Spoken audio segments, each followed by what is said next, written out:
OneTake Radio, February 2nd, we got T.I., we got B-Rider. As always, we got producer Reese behind the scenes. Let's give a shout-out to our sponsor first.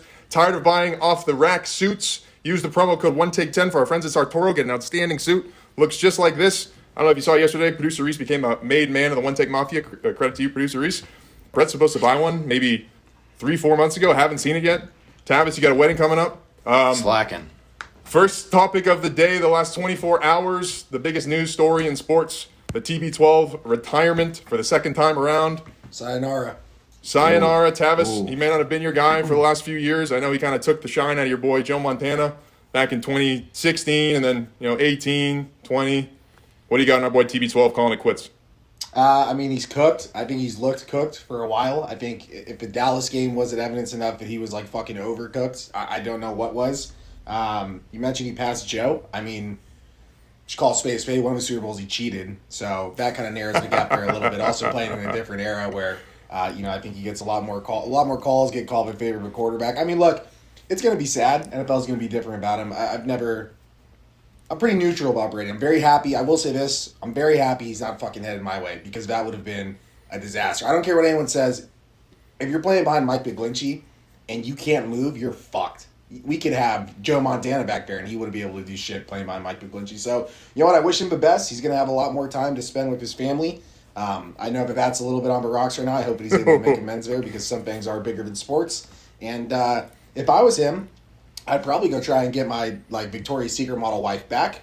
Or maybe I'd make a new move on that front. I'm a little more interested in that than whatever he does after football, like what he does with the women. I really hope that either he gets Giselle back or we get an upgrade there. So that's my 2 cents on the B-Rider, what you got on TV12?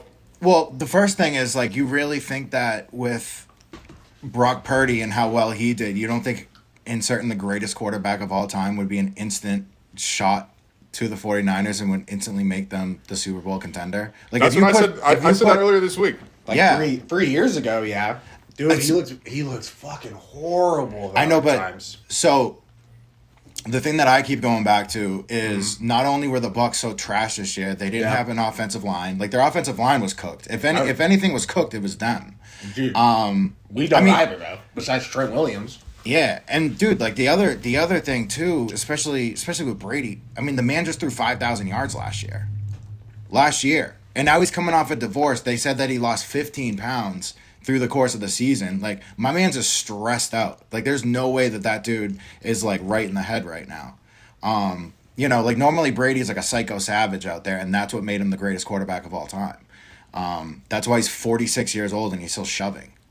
So, did he drop off a little bit? Yeah. But I don't. But here's the other thing. He never hit that. We've been waiting all these years for that cliff that he was going to fall off of. He never fell off that cliff. Dude, he threw the ball 66 times. And it doesn't it doesn't matter, but that's fucking insane. Yeah, how does his arm not fall off? Jesus no doubt. Christ. No doubt.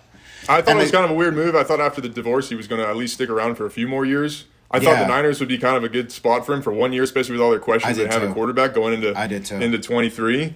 They got multiple young studs, but they just can't seem to keep him healthy.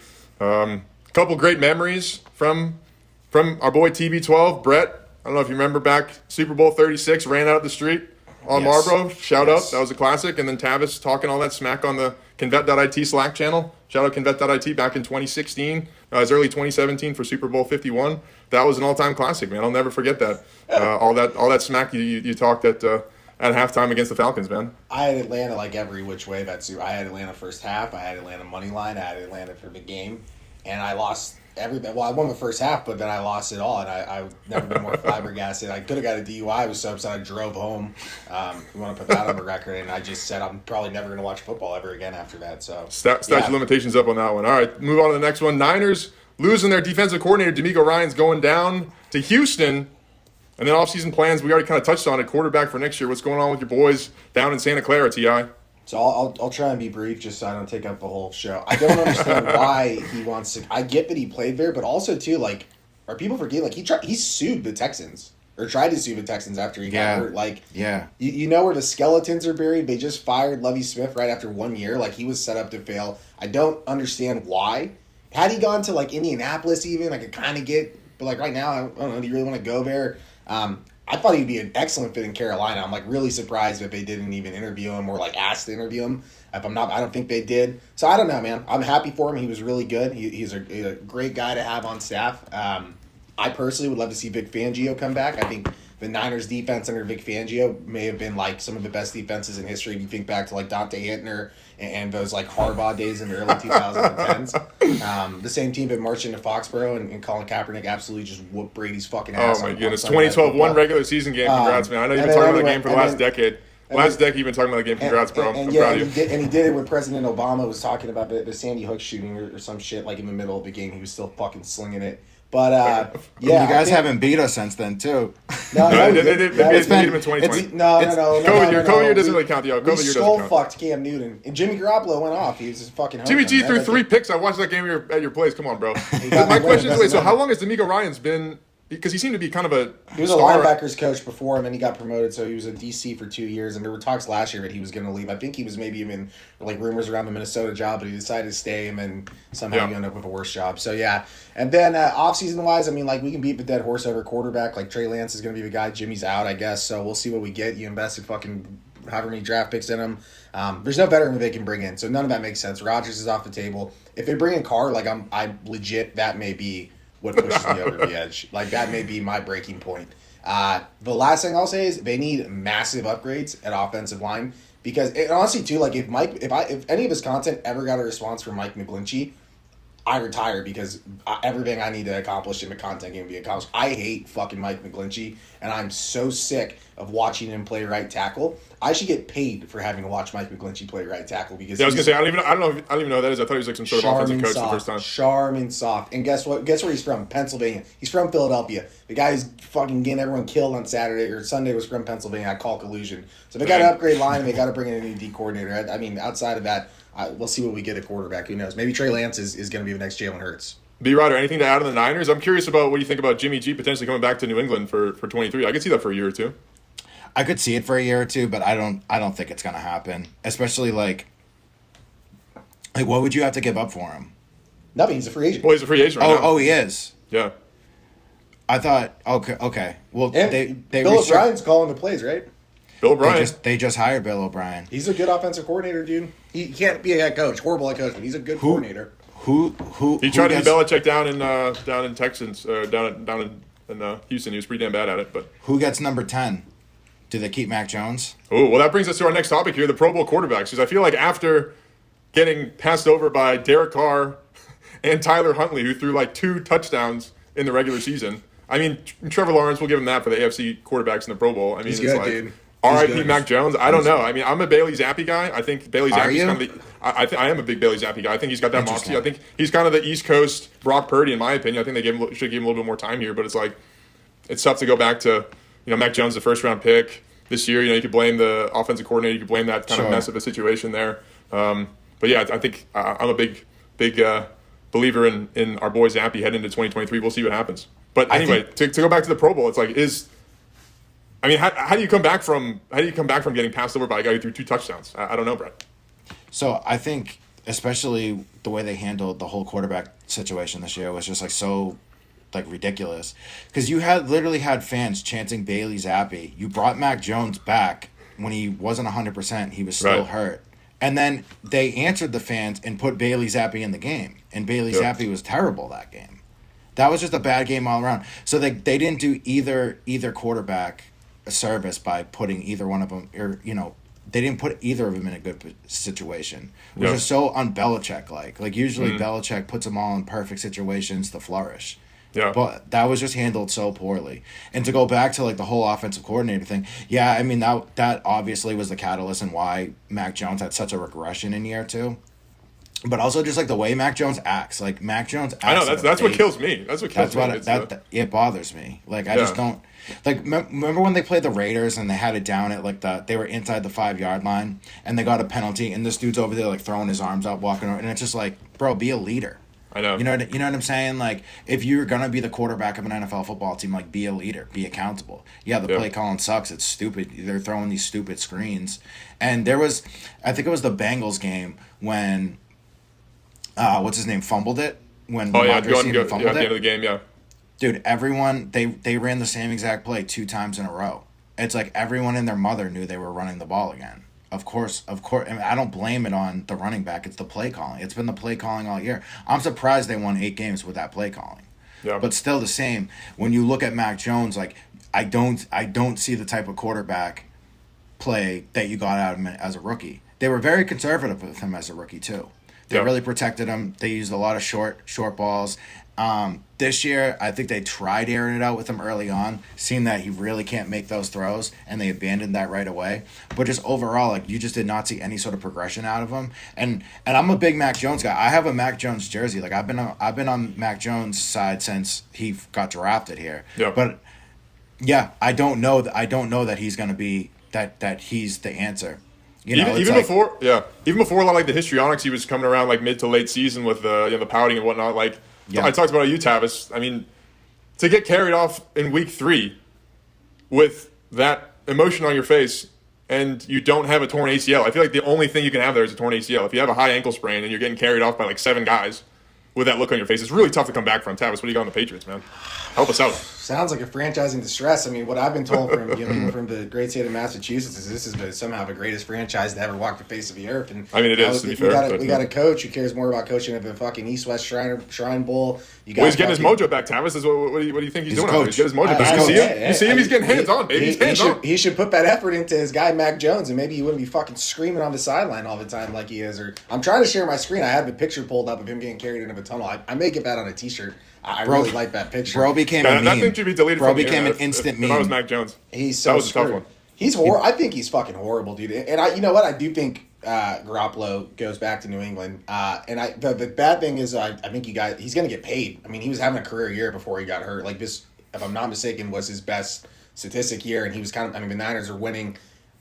If I'm a Pats fan, I want Mac Jones to fuck out. Like I think that whole draft may have been. We'll see what Trey Lance says, but right now it's smelling like a bit of a bust because you got Zach Milpson up in New York for salad. He's not doing fucking. He's done. He's toast. Mac Jones he's close to being fucking burnt toast. Justin Fields. Who knows? I heard a rumor that the Bears want to trade him. Look, man. I mean, I'll say this, Dan, is at what point as a Patriots fan do you take a long, hard look in the mirror and maybe you just think, hey, Bill don't got it no more. Because I think we're approaching that. I think B. Ryder's going to help us out, talk about some of the East-West Shrine game and how Bill's getting his mojo back. Brett, help me out here, man.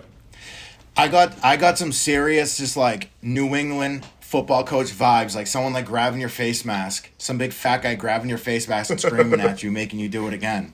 I wish he had a Dunkin' Donuts in his fucking hand. That'd be the only thing that would make it better. Oh, man. I mean, he's out there coaching these kids up. He's ready. He's checking out, seeing. I mean, I love it. He's focusing more on like middle Tennessee kids than probably the Alabama kids that are there. Just typical Bill. He's gonna find the next diamond in the rough. He'll find some like crazy defensive back that works at Jack in the Box down in southern Louisiana somewhere, and he'll come up with the next interception in Super Bowl 58. He doesn't know. He's not used to having the winters off. It's been a recent theme for him as of lately to like have free time in January, February. So he's. Can't go to Nantucket. I don't even think the ferry he runs, but fucking water's probably frozen. And I'm glad he's taking advantage of his time. All right, last one. This one was kind of random, but it made me laugh. The JV girls coach, producer Reese, if you want to throw in the little video, she's like a 23-year-old who's playing JV basketball with 14, 15-year-olds. To me, I think that's outstanding leadership. She's probably not happy with what her girls are doing. She's like, hey, let me get out there and show you what's going on. Tavis, what do you got on our girl that's jumping in? So is she? She's a coach, and this is just like a scrimmage. No, but she's like it would be.